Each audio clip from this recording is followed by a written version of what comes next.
Hey everybody, welcome to another episode of Classes of Mail. My name is Alan Gigax, and today I'm working from a script for the first time in quite a while, or at least from notes, because I want to make sure I don't miss anything. We had our day 2 of the rap session, and I know in the last episode I would tell you I'd come in and talk about it, and the first thing to know is that there were no fireworks. Chris Jackson and James Henry did speak at the rap session, but everything was cordial and it was just rah-rah. And they seemed friendly with Brian Renfroe while they were up on the dais. So nothing to report there. The other thing before we get too far into this is I inhaled a little bit of Coke Zero before I started recording, and it is giving me, I keep having to cough it up. So I apologize in advance for any coughing that happens on this episode. Tough luck. In fact, there's some right there. So anyway, this was my first ever NALC convention of any kind. Before this, the only thing that I had been to that was even similar was just branch meetings at my local branch, 2502. Go Las Vegas. And it was really cool to see. Like, I had no idea that there were going to be people from all over the West, from all over Region 1, California, Nevada, Hawaii, and I'm not sure if there are any others. Utah. And, I'm used to going to these things and seeing a lot of people that I know. And I saw, nobody I knew there except for the normal people I see at my own branch meetings. And that, it was neat. It was cool to see all these people here for a common purpose, to get this training and to make themselves better and to make our union more functional. And, hey, trip to Vegas on top of it, so that's not too shabby. So that was awesome. And, I'd never been to one before, and so I wasn't sure what I should wear, and I was so close to wearing my mailman costume. And oh my God, am I glad I did not do that, because I would have been the only person there in a mailman costume. And so, pro tip, if you ever go to one of those meetings, do not wear your mailman costume. Just wear, normal clothes. You can wear union stuff, and, plenty of people wore that. But yeah, it is not a place to go in your mailman costume. All right.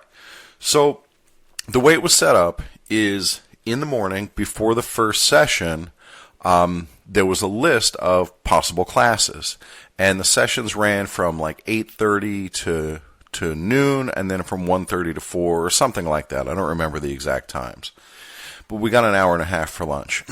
And so in the first session, there was 4 potential classes that you could go to, and they were each in different ballrooms. And so you had to choose which of those 4 classes you wanted. And then the same thing for the afternoon. And then on the second day, there was a morning session. So I could take as many as 3 classes. And that was a bummer, because there were 8 classes on there that I wanted to take. But, you got to pick and choose. And my first choice, this class about, I don't even remember what it was now, but I went to sign up for it and it was already full. So I went to New Union Steward training. That was my very first class. That was the one that I talked about a little bit in the last episode, that was taught by the regional administrative assistant. And I didn't learn much new in that class. And mainly the teachers just read from the slides, which was kind of lame. There wasn't much interaction.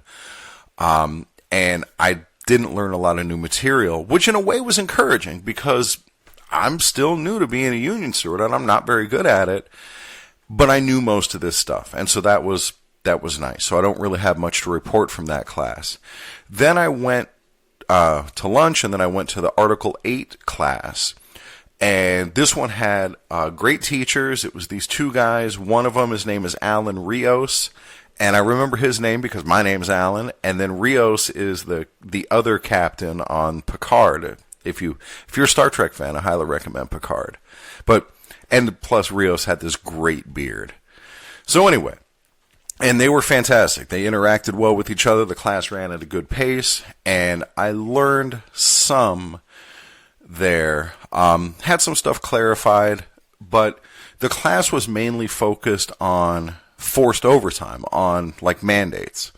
And we don't get a lot of those at my station, and frankly, I don't find them all that complicated. It just seems pretty straightforward to me. If you're not on the overtime list and you get mandated, that's a grievance, except under very specific circumstances, which management rarely follows. So that was the first day. And then on day 2, I signed up for a class about interviewing management and carriers. And this is something that's new to me. I've only interviewed management once, and it went really well, and I had great questions, but I didn't really know what I was doing. I was pretty well over my skis on that one. So I went to this class, and this woman was teaching it, and I don't remember her name either, but she was really good. And from listening to this class and participating, I realized that as a steward, I was leaving so much fruit on the vine. My grievances could have been so much better. I mean, I've won my grievances, but I could have won them more. Like, for example, I had an attendance case that I got knocked down to a letter of warning, but I probably could have gotten that discipline removed completely because of some mistakes that management made, and I just didn't know how to maximize that and how much I should really push for. And that, that's part of the learning process. So with interviews, the benefit of the interviews is that it rounds out the file. It shows where the actual harm took place. And it explains to anybody who's seeing the case down the road, why it's important. And again, I just wasn't doing this in my cases because I'm this rules guy, and it's this personality flaw that I have where, hey, if management broke the rules, I'm going to show that they broke the rule, and that's it, and that's the case, and it's settled. That's that. But it's not always that easy, and sometimes even if management breaks the rules, they may not think it's very important, or they may think oh, who cares? It's no big deal. No, I'm not going to throw this out just because, or I'm not going to pay this carrier just because, or whatever. And these interviews can really help to prove that management didn't do the right things and that the carriers were actually harmed. So an example of that is for forced overtime, for an Article 8 violation. You want to interview the carrier who got forced to work that overtime and find out, did maybe that carrier had to pick up his kid from soccer practice. And because he got sent back out to go work more overtime, now the kid had to just sit there at the soccer field with the coach for an hour after practice waiting for his dad to come pick him up. And that's real harm. And that's the kind of thing where that carrier can't get that time back. He can't go back, undo that overtime and pick up that kid. And so that's where compensation for breaking the contract comes into play. So statements like that help to tell that story. And you can even get statements from the carriers who wanted to work that overtime. And they say, that's why I signed up on the list. And, I need that money for X, Y, and Z. And now I don't get it because management, screwed up. So the statements from carriers are important, but the problem with statements, so let me back up for a second about statements. We have issues at my station, with management being abusive, especially to CCAs. And so a CCA will come up to me and they'll complain about, oh, management said this to me, or they're making me do that, and that's not okay. And I'm like, yeah, you're right, that's not okay. Write me a statement and I'll file a grievance on it. And then they never write the statement. Well, what I learned in this class is that statements aren't all they're cracked up to be, because carriers don't really write good statements in many cases. They write a statement that says oh, this manager doesn't like me and they're just out to get me. And a couple weeks ago when I was doing that, all this irrelevant details and all this personal feelings that go in there that just don't help your case. And so instead, they should be guided interviews, where you ask the carrier well, did you work this day? Did you have any interactions with the supervisor?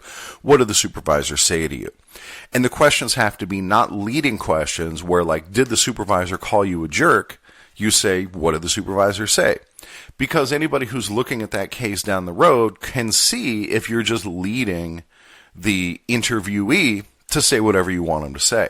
So writing good questions and getting them answered by your interview subjects is super helpful.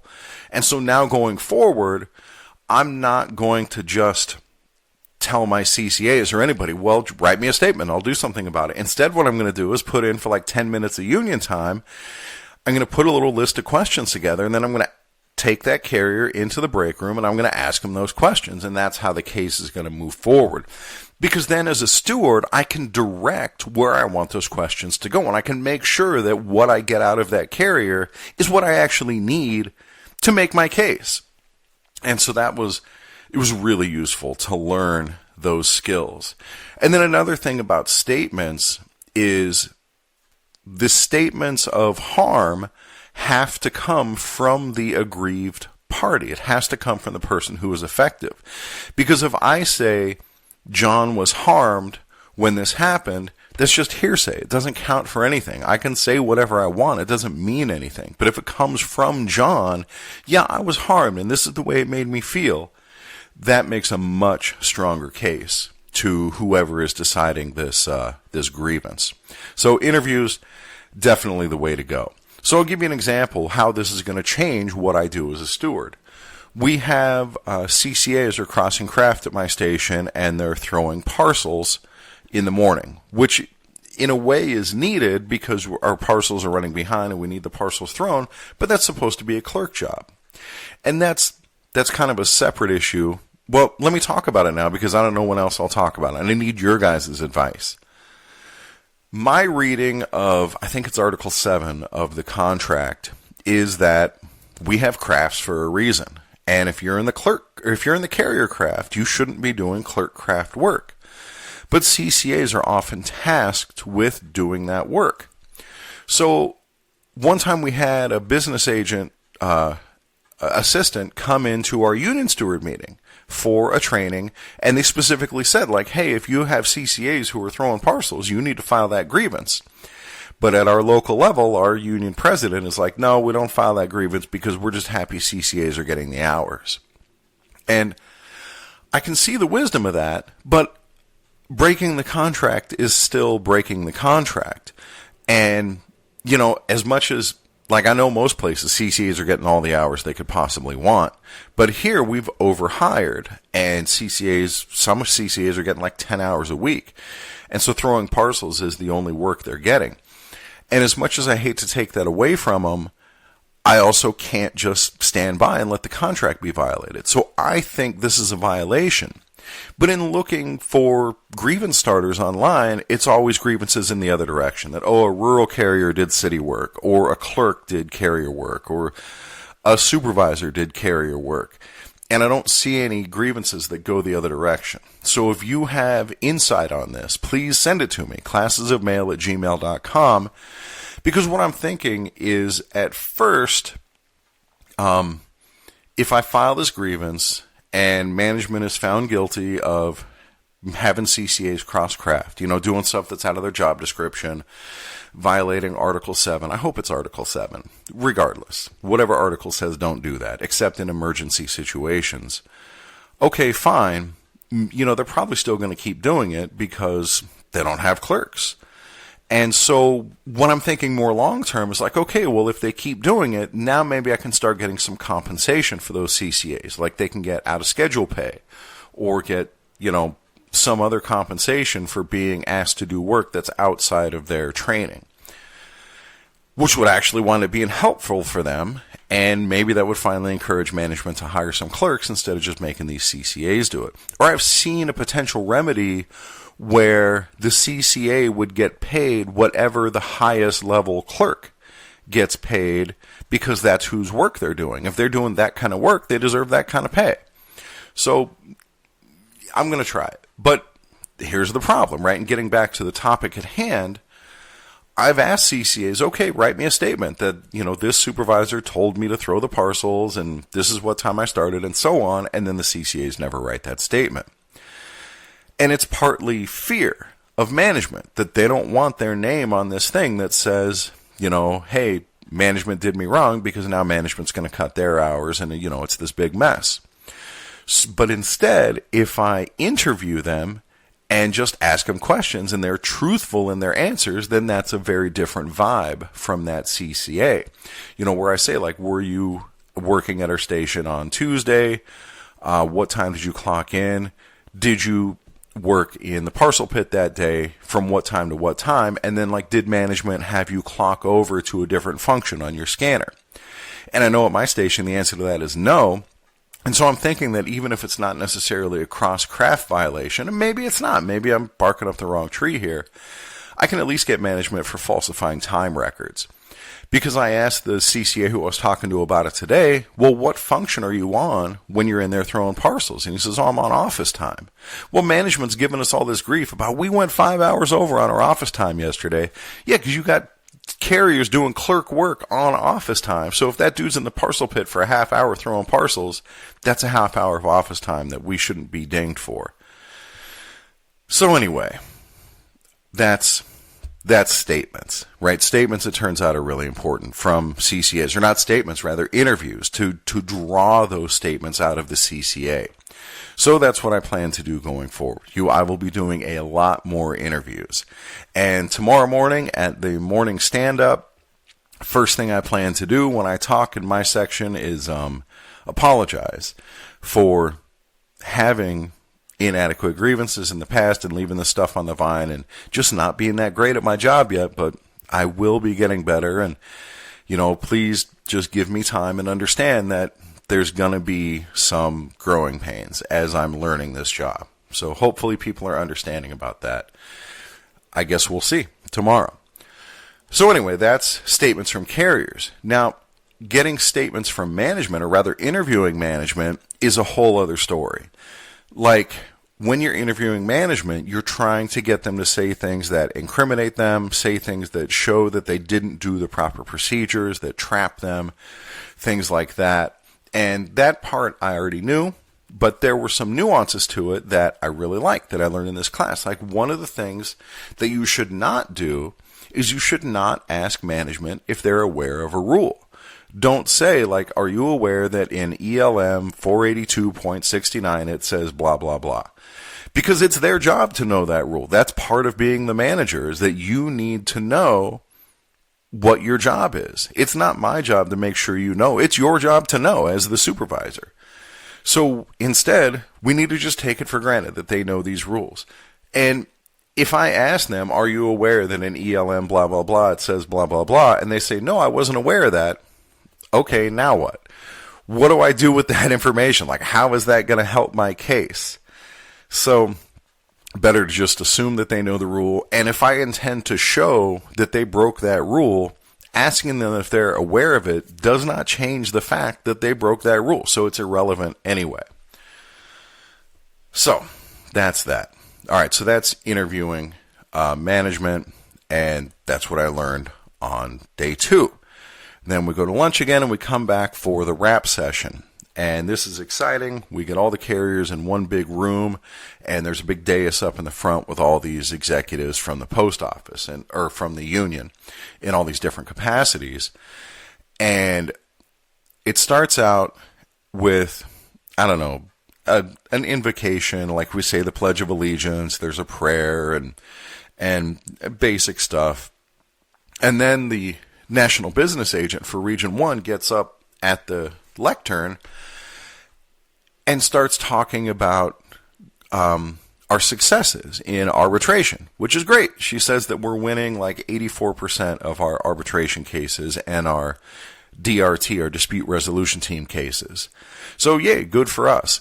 And then she starts pulling up these slides that show that in the Hawaii district, they had 32 cases, they won 21 cases, they modified 13 cases, and they lost 4 cases for a win percentage of 91%. And dude, it's just number after number after number. And they're up on these slides. You can read the numbers in about 3 seconds. And she reads number after number after number that we adjudicated this many cases, and we won this many, and we modified this many, and we lost this many. And then she goes through arbitrator by arbitrator and says, this arbitrator, we had these many contract cases in front of him, and we won this many, and we lost this many, and we modified this many, and we had this many discipline cases. And dude, I mean, even just telling you about it, oh my God, it was so boring. Dude, there has got to be a better way. So we also had a nice memorial to my union president, my local union president, who died earlier this year, Glenn Norton. And that was really touching. They played, it was long. They played like 9 minute, 3 songs, and just had a bunch of pictures of him up on the screens. And it was nice. It was touching. And some people had some nice things to say about him, so that was cool. Also there were Chris Jackson, the director of City Delivery, and Vice President James Henry. They both came up and spoke, and they were very well received. They got standing ovations, and they had great speeches. They were real rah-rah speeches that got people fired up, and it was wonderful. That's what leadership looks like, and I was very happy with what they had to say and with the way they came across. It was nothing real substantive. It was just about like their love for the carriers and that we're in this together and stuff like that. So it was all great. And then finally it's time for Brian Renfroe to speak. So he gets introduced and he gets applause, but nowhere near as rousing as the other two guys got.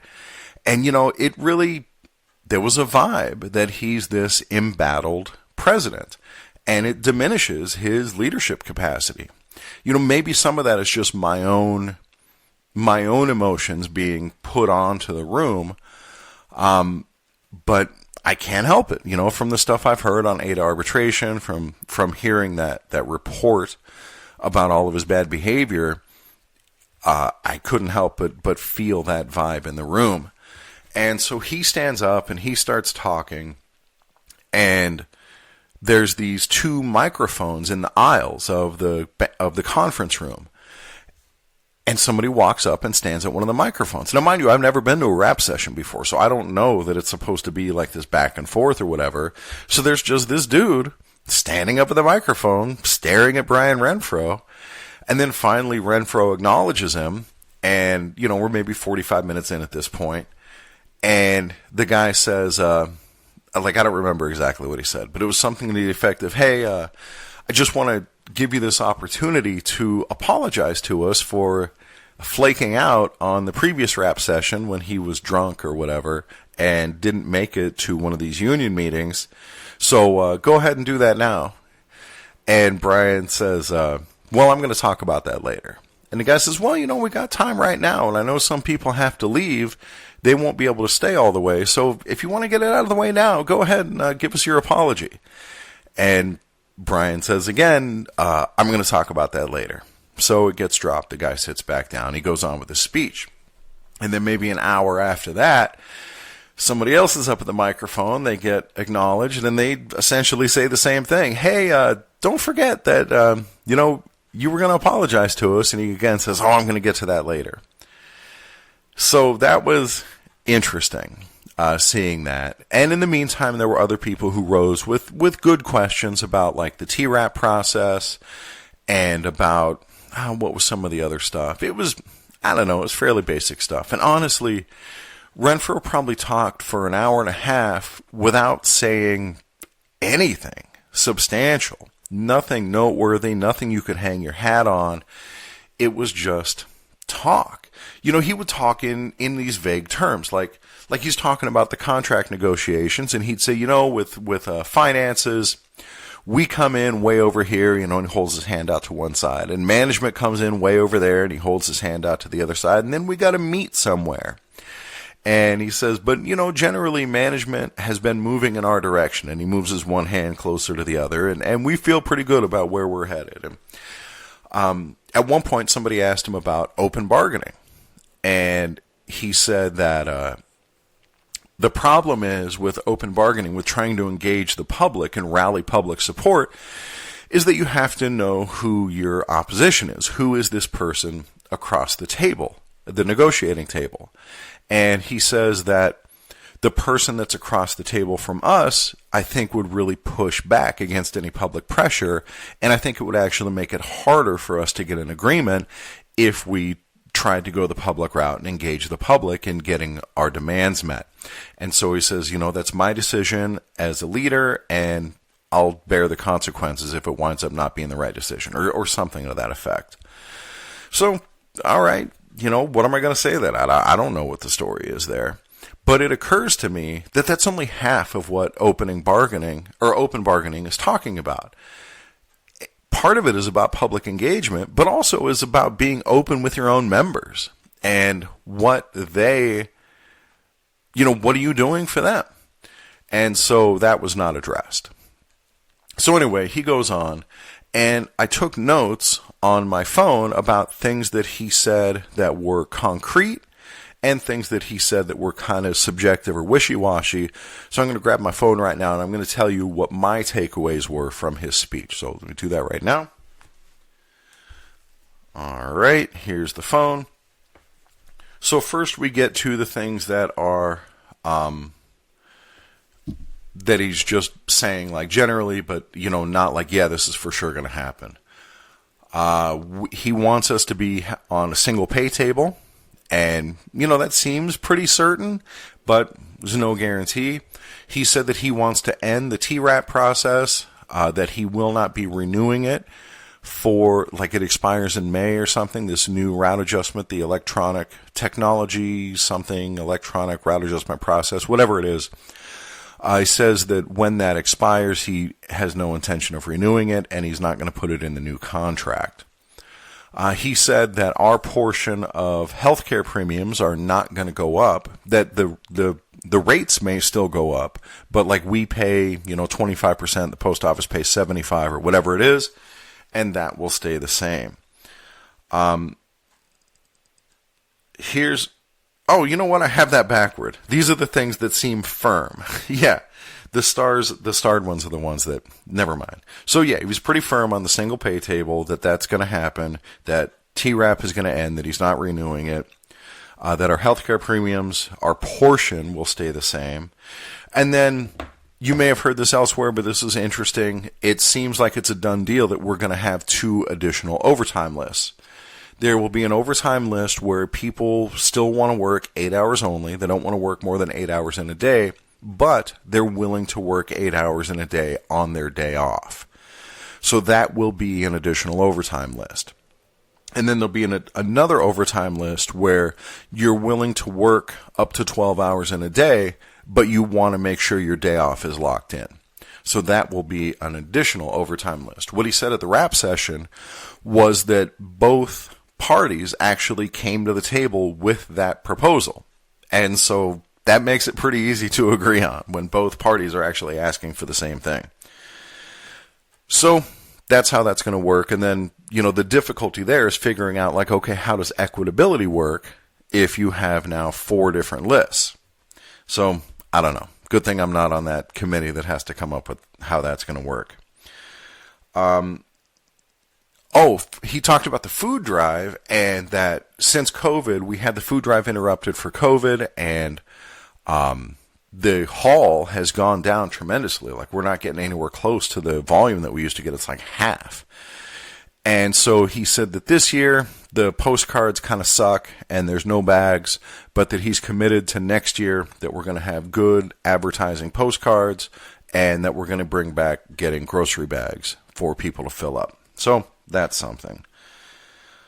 And then the last thing, well, I'll get to that in just a second. Let me skip ahead. So some of the things that he said that we're working on, but it's not guaranteed, but it is a strong bargaining point, is to try to get carriers a right of refusal with the 12 and 60-hour limits. It's been awarded in a number of grievances where management has continued to violate these rules so often that eventually the arbitrator will rule, okay, you can just say no and not get disciplined. That when you hit that limit, you can just go home and there's no discipline for it. And so we have all these cases now where arbitrators have given carriers that right, and he's going to try to get that into the national agreement. Who knows if that'll happen. Another thing that he talked about was he's still trying to eliminate the CCA position, but that may mean having a higher percentage of PTFs, where I guess the current percentage is like 12% PTFs and 88% full-time regular, and that the percentage of PTFs would have to go up. So that's something. And then also, this seems pretty firm that this is going to happen, but he was non-committal, is that our arrow keys are moving to electronic. And I mean, dude, this has to happen, of course, that we have to have these electronic arrow keys. because that's what makes the key so valuable, is you steal one key and you can open up everything. But with electronic arrow keys, they wouldn't be nearly as valuable. Like, they'd only work for that day, or they'd only work in one geographic location, or whatever. There were a number of different proposals. Oh, on that note, I didn't write this down, but he was also talking about our uniform program and how broken it is. And he said that part of the problem is that now there's essentially only one vendor. Like, one uniform company bought all these other uniform companies, and they just keep jacking up the prices. And he said, when you have a situation like that, you have like one buyer that buys millions of garments, and you have one vendor, there should be a negotiation. And you agree upon prices, and that's how you control prices.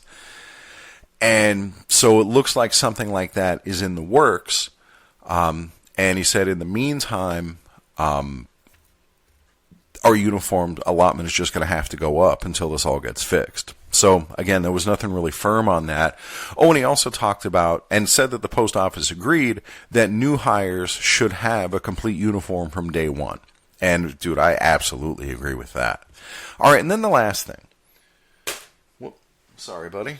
So the last thing is, I'm sitting there in the audience, seeing these people come up and ask their questions, and I'm thinking to myself, boy, I'd like to ask a question. I wonder if I have a good question that I can ask. And so I hem and haw, and I think about it, and I start thinking about that open bargaining. That's something that I'm also pretty strongly in favor of. And he never addressed the second half of open bargaining, like, why not be honest with your members and at least keep us informed?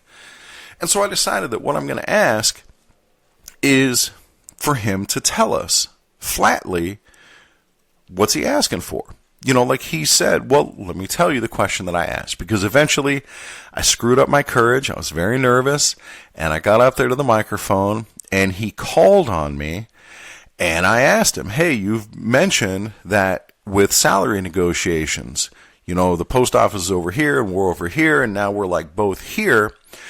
And we would all really like to know, what are those numbers? What is it that we're asking for? What's on this hand? And what is it that the post office is almost there? What's on that hand? What are those actual numbers? And he says, well, I've said what that is. And I said, well, I haven't heard it. What are the numbers? And he says, well, I've been very clear about this. And he sounds angry, but maybe he's just speaking loud because I have a loud voice. I don't know. I actually have the audio of it. If I could figure out a way to stitch it into this podcast, I would. But he says, well, let me pause and see if I can figure out a way to actually play this.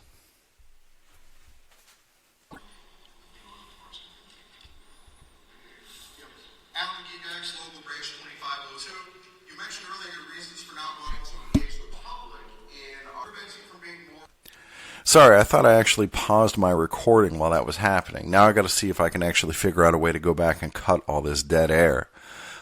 If I can't, then sorry about that. Hopefully sorry about that if I can't figure it out.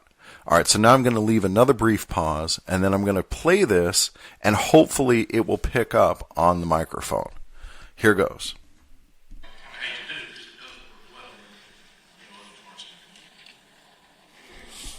Alan Gigax, Local Branch 2502. You mentioned earlier your reasons for not wanting to engage the public in our contract negotiations, but what prevents you from being more open with your members? For example, you said that with salary, we start over here, management starts over there, and we're getting closer and closer and closer. So like for new hires, why can't you tell us like where we are now, where they are now? I don't hear any numbers. Table one, brother. That's where we are at table one? No, like what salary are we asking for? What are they asking for? And if you don't tell us, why won't you tell us? You tell management. I don't hear any numbers. Salary table one. I said very clearly from a dollar perspective, where we started is the minimum where table one was. Okay. So that's now that has changed probably anywhere from 150 to 200 times in different concepts. It's not, the process is not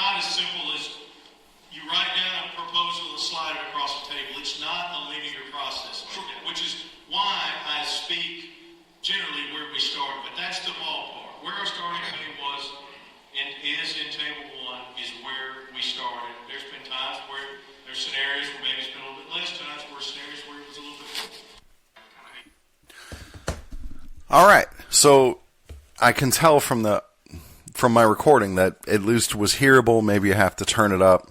And if you couldn't hear it, well, sorry about that. I'm not very good at this. But that's what was asked, is what is the actual number that we're looking at for the new starting pay? And he said table 1.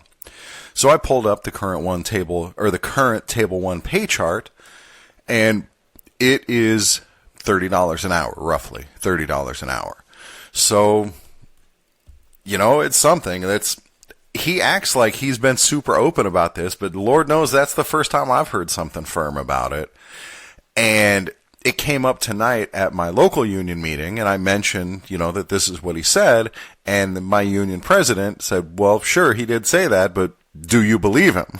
And no, well, that's an entirely different question. So that was exciting. I got to ask him a question, and he got fired up, and hey, he answered the question. So there you go. $30 an hour. We'll see. We'll see what happens. But that'd be great. And earlier on in the session, he did talk about, like, the post office generally agrees where we are on starting salary because we have to attract more employees and we have to attract higher quality employees. So hopefully that's true. We shall see. So that was about the end of the wrap session. And then finally, for the last 2 minutes, he actually gave his apology and apologized for no showing on whatever the other meeting was that he didn't make it to, or the convention or whatever, and said that was essentially when he hit rock bottom, and that he feels bad about it, and that he went into rehab or whatever right after that. So he did actually make his apology, and that was like the last 2 minutes of his speech. Credit where credit is due. The guy's a good speaker. He's not real rah-rah. It wasn't motivating. I didn't leave energized, but I'll tell you what, he's really easy to understand. He speaks very clearly, and he speaks fluidly. He was able to just keep talking and keep talking. It didn't sound scripted. He spoke naturally. And, again, a very easy to understand, good, strong voice. And there were some microphone problems during his talk. And for a while, he spoke without the microphone, and the entire room could hear him, no problem. So kudos to him on that. Credit where credit is due on that. And I do think that's something that's important for a leader, is to be able to be heard, like literally heard. So credit where credit's due. All right, and that was the wrap session. Oh, no, and then afterward, we went to a rally, an Enough is Enough rally, and I marched in that, and that was cool. There were probably 60 carriers, would be my guess, and we marched down to a federal courthouse near where we were having the convention, and I enjoyed that as well. We chanted, enough is enough, protect our letter carriers. And the thing that most impressed me about it is when we got to the courthouse, there were news teams from every local news channel there. And so that was really cool. It shows that the community cares about this, that people think it's noteworthy. A lot of people who drove by honked, and man, I love that. I love when they honk. And I assume that all those honks were honks of solidarity. So awesome. That was really cool. And then also I got to speak with the regional administrative assistant who was helping with my Carrier Academy case, the one guy who actually seemed to care but had his hands tied. And we probably talked for about 10 minutes, and it went really well. And, we kind of shared the same frustrations about the way the whole process is. Oh, and you know what? That was something else that came up actually during the wrap session, was the primary complaint about the TRAP process was the alternative dispute resolution process, which has absolutely no teeth whatsoever. And obviously I agree with that, because that was the main problem with my Carrier Academy case. Is for that system to work, management has to sit down in the same room and be reasonable and come to a reasonable agreement. And if management decides not to do that, tough luck. You get nothing. And apparently at some point in this TRAP process, when we started adding routes around the country, management realized, like, oh, we don't actually have to cooperate. And then they stopped cooperating. And So now the process is completely broken because the ADR process, the alternative dispute resolution process, is completely broken. And so that came up during the rap session as well.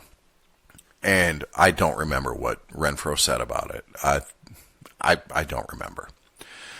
So I'm sure whatever it was, I don't know, I don't remember. So anyway, that was that. All right, now, the last thing I want to get to, had my local union steward meeting this evening, and I'm just back from that.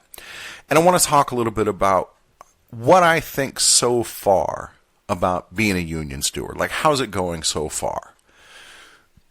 And one of my big takeaways, so I've probably been an alternate steward for about a year now, maybe longer, but I hadn't really done anything for a long time. Now that I'm finally starting to handle some cases, maybe I've been doing that for like 3 months. And my first thought is, I'm not very good at it. I have been winning cases, but like I talked about with an attendance case that I won, got it knocked down to a letter of warning, did I really win that case? I don't know. Maybe I should have got it thrown out completely. And I just don't know. I don't have the experience yet. But I know that technically I'm not good at it. I'm motivated and I'm throwing myself into learning, as you know from listening to this podcast. But learning the contract doesn't make me skilled as a steward. It's important and it's necessary.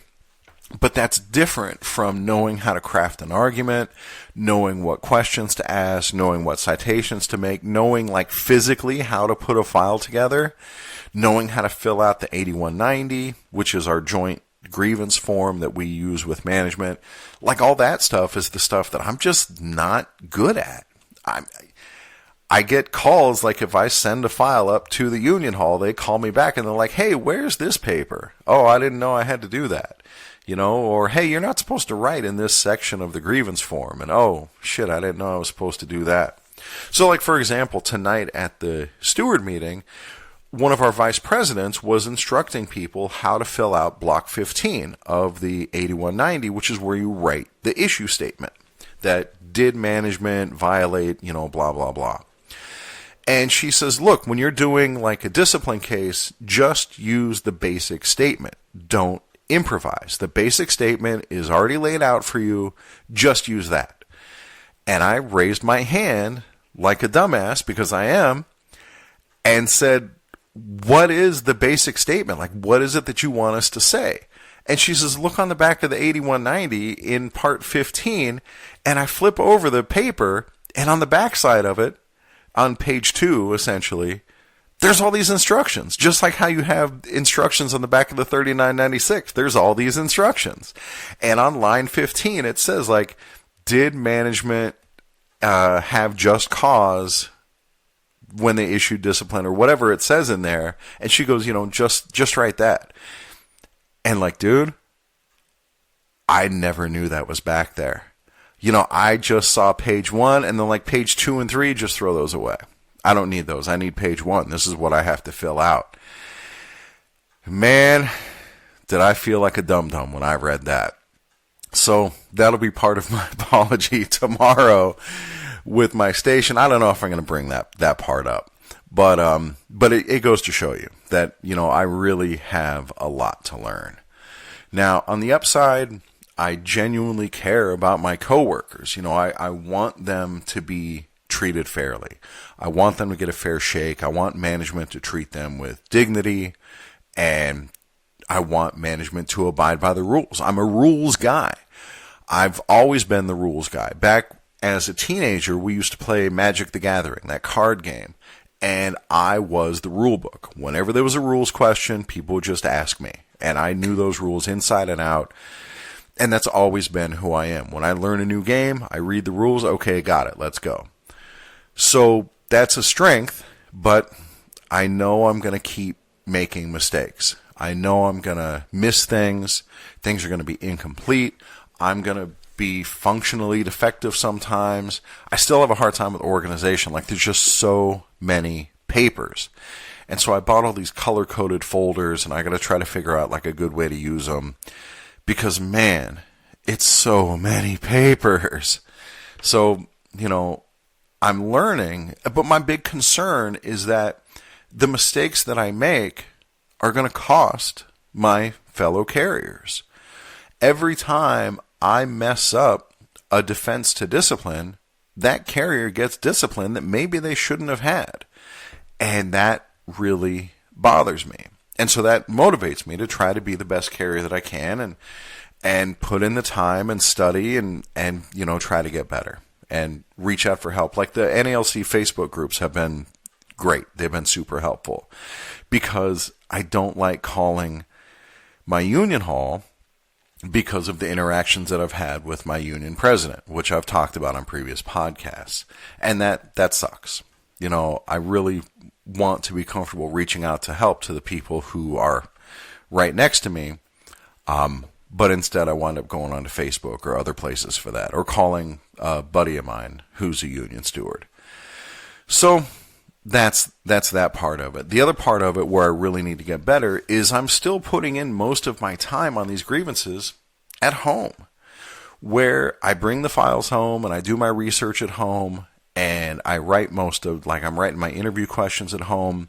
And I know I should be doing all that stuff at work on the clock, but I really feel uncomfortable asking management for time just because I'm incompetent, just because I don't know what I'm doing. And I don't like asking management for that time.